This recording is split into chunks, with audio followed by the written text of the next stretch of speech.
Hi, it's Arnold from the Bund. Final video for now on this topic of why come to China. I think first of all, like, it's the sort of thing, to teach specific or to travel, I guess, but like it's the sort of thing that can be so different for different people. I came here because I did kind of a sociology degree, social science, political science.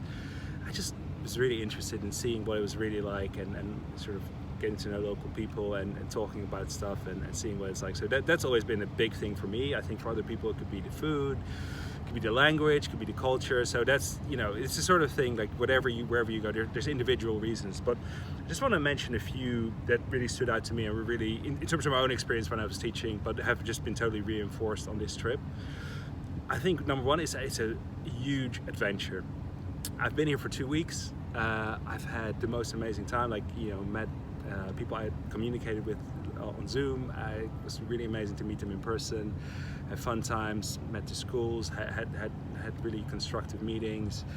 But I've also had close shaves and a visa issue. I had I did a post on Instagram, check that out. But yeah, there were stressful moments as well. So, but that's the thing. I think it's just a sort of going to a totally different place. You come alive, like you have to come alive. It's an adventure. I come away leaving this trip thinking that I probably experienced more in 2 weeks here than I would have in 2 or 3 months back home. So that just makes it inherently super interesting, I think. And related to that, it's just you grow. You will grow as a person. I think I did a separate video just now about technology and how you have to adapt to that, to the cultural differences as well. Yeah, you just have to kind of get on with things and adapt quickly to them.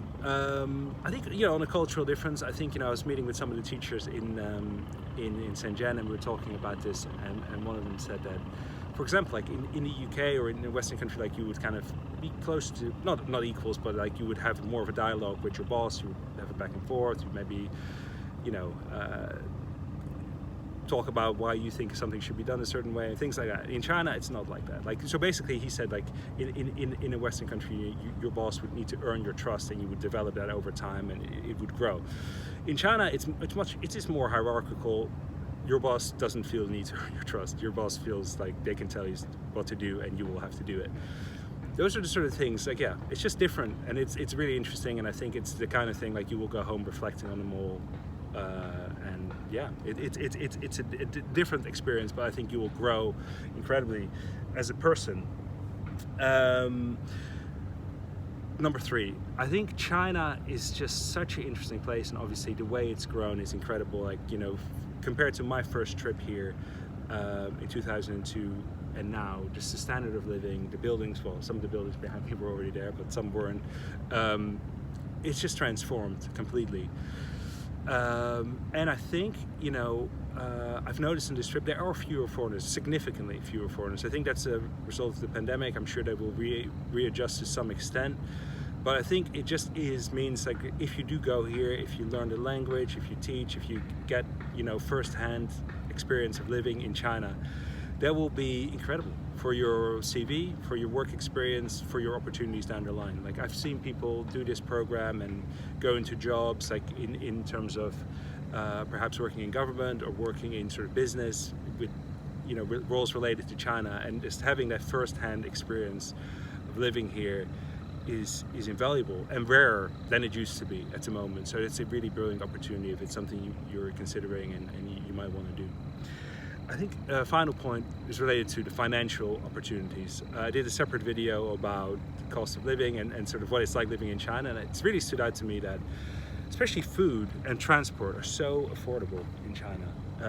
So in a place like Shenzhen, where I spent some time, let's say a teacher earns between, if you're at the state school, maybe 13,000 RMB, which is 1,400 UK pounds, or if you're at a private kindergarten, you might earn sort of 17 or 1800